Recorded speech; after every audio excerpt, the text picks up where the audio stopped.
Hello बच्चों, let's read this question. The question says a pole of length 2 meter stands half depth in a swimming pool with water level 1 meter higher than the bed. The refractive index of water is 4/3 and sunlight is coming at an angle of 37 degree with the vertical. Find the length of shadow of the pole on the bed. Use sin inverse 0.45 is equal to 26.8 degree. 26.8 degree is equal to 0.5. Option first 1 meter, option second 2 meter, option third 2.25 metre and option fourth 1.25 metre.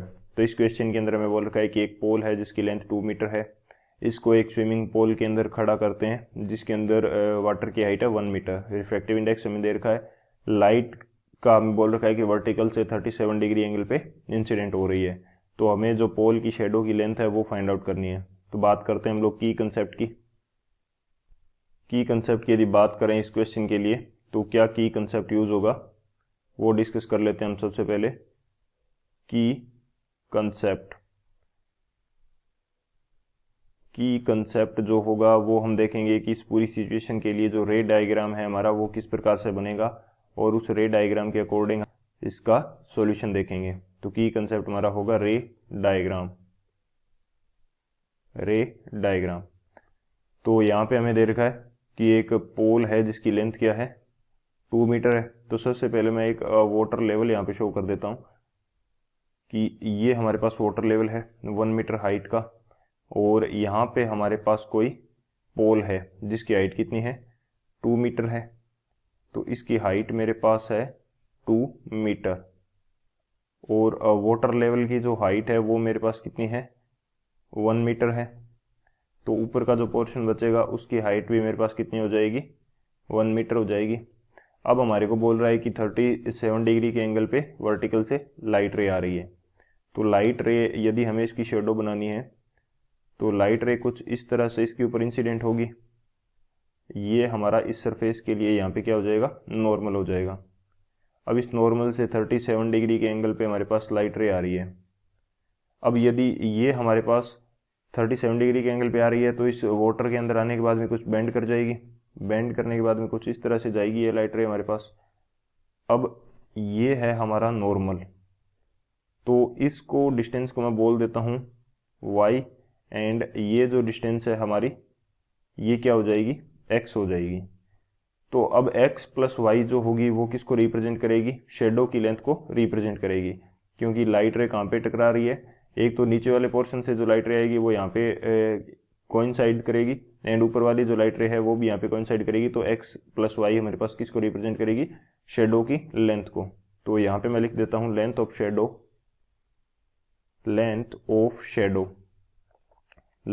Shadow हमारे पास क्या होगा x plus Y होगा। तो हमें कुछ नहीं करना, हमें x एंड y की वैल्यू फाइंड आउट करनी है। तो x एंड y की वैल्यू फाइंड आउट करने के बाद में जब हम सम कर देंगे तो हमारे पास वैल्यू आ जाएगी। तो ये जो डिस्टेंस है ये भी हमारे पास x के इक्वल होगी, ये डिस्टेंस हमारे पास किसके इक्वल होगी x के इक्वल होगी। तो अब ये सारी सिचुएशन हमारे पास है, इस सिचुएशन के अकॉर्डिंग हम आंसर देखते हैं इसका। अब यदि बात की जाए सॉल्यूशन की तो सॉल्यूशन क्या होगा वो हम फाइंड आउट कर लेते हैं अभी। तो यहाँ पे मैं एक बार नेमिंग कर देता हूँ इसकी, ये मैं मान लेता हूँ a हो जाएगा, ये मेरा b हो गया, ये पॉइंट मैं मान लेता हूँ कि c है और ये मेरा हो गया d एंड ये मेरा हो जाएगा पॉइंट e एंड इस पॉइंट को मैं बोल देता हूँ पॉइंट f। तो अब हमारे पास एक ट्राइंगल बन रहा है ट्राइंगल ACD। तो ट्राइंगल ACD के अंदर हम लोग देखते हैं तो ये एंगल यदि 37 डिग्री है हमारे पास तो ये पूरा एंगल भी कितना होगा ये भी हमारे पास 37 डिग्री होगा। तो tan 37 डिग्री यदि मैं लगाता हूँ तो यहाँ पे मैं क्या अप्लाई कर देता हूँ tan 37 डिग्री। तो tan की जो वैल्यू होती है वो होती है परपेंडिकुलर बाई बेस। तो परपेंडिकुलर क्या हो जाएगा यहाँ पे परपेंडिकुलर हो जाएगा x और बेस क्या हो जाएगा बेस हो जाएगा हमारे पास AC। तो AC की वैल्यू कितनी है 1 मीटर, तो ये आ जाएगा 1। तो x इज इक्वल टू क्या आ जाएगा x इज इक्वल टू आ जाएगा tan 37 डिग्री, और tan 37 डिग्री की वैल्यू कितनी होती है 3/4। तो x कितना आ जाएगा 3/4 मीटर। सो x की वैल्यू तो यहाँ से आ जाएगी हमारे पास। अब हमें फाइंड आउट करना y, तो y फाइंड आउट करने के लिए ये एंगल चाहिए हमें, इसको मैं बोल देता हूँ थीटा, इसको मैं थीटा बोल देता हूँ। और इस सरफेस के लिए क्या अप्लाई कर देते हैं हम लोग, यहाँ पे स्नेल्स लॉ अप्लाई कर देते हैं। तो बाई स्नेल्स लॉ अब हम क्या करेंगे, यहाँ पे स्नेल्स लॉ अप्लाई करेंगे। तो ये जो सरफेस है सी डी, इसके लिए हमें स्नेल्स लॉ अप्लाई करना है। तो मैं यहाँ पे लिख देता हूँ स्नेल्स लॉ। तो स्नेल्स लॉ के अकॉर्डिंग क्या होता है हमारे पास, mu one into sine i which is equal to mu two into sine r. Mu one क्या है, उस मीडियम का रिफ्रैक्टिव इंडेक्स है जहाँ से रे ऑफ लाइट आ रही है, तो एयर से आ रही है, तो म्यू वन की वैल्यू 1 हो जाएगी। साइन आई, आई की वैल्यू कितनी है हमारे पास, किस एंगल पे इंसिडेंट हो रही है, नॉर्मल के साथ 37 डिग्री पे, तो ये हो जाएगा sine 37 degree which is equal to mu two. Mu two कहाँ पे जा रही है, वाटर के अंदर, वाटर का रिफ्रैक्टिव इंडेक्स होता है 4/3। और साइन आर, आर हमारे पास क्या हो जाएगा, साइन थीटा हो जाएगा, क्योंकि हमने वो एंगल क्या बोल रखा है, थीटा बोल रखा है। तो यहाँ से साइन थीटा की वैल्यू यदि निकालें तो साइन थीटा की वैल्यू हमारे पास क्या आ रही है, 3/4 इंटू साइन 37 डिग्री, और साइन 37 डिग्री की वैल्यू होती है 3/5, तो ये आ रही है 3/5। तो ये वैल्यू हमारे पास कितनी आएगी, जब इसको सॉल्व करेंगे तो ये आ जाएगी हमारे पास साइन थीटा की वैल्यू 0.45। साइन थीटा की वैल्यू कितनी आ जाएगी, 0.45। और हमें क्वेश्चन के अंदर दे रखा है कि यदि साइन थीटा की वैल्यू 0.45 आ रही है, तो इसका मतलब क्या हुआ कि थीटा वहाँ पे कितना होगा, 26.8 डिग्री। थीटा हमारे पास कितना आ गया, 26.8 डिग्री।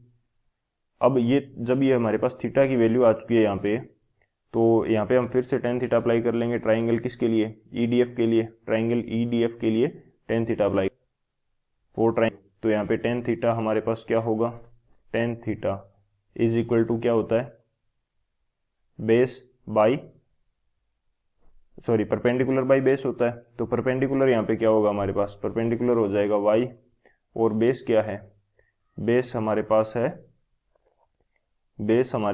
df। तो df की वैल्यू कितनी है, 1 मीटर है, df की वैल्यू कितनी है, 1 है।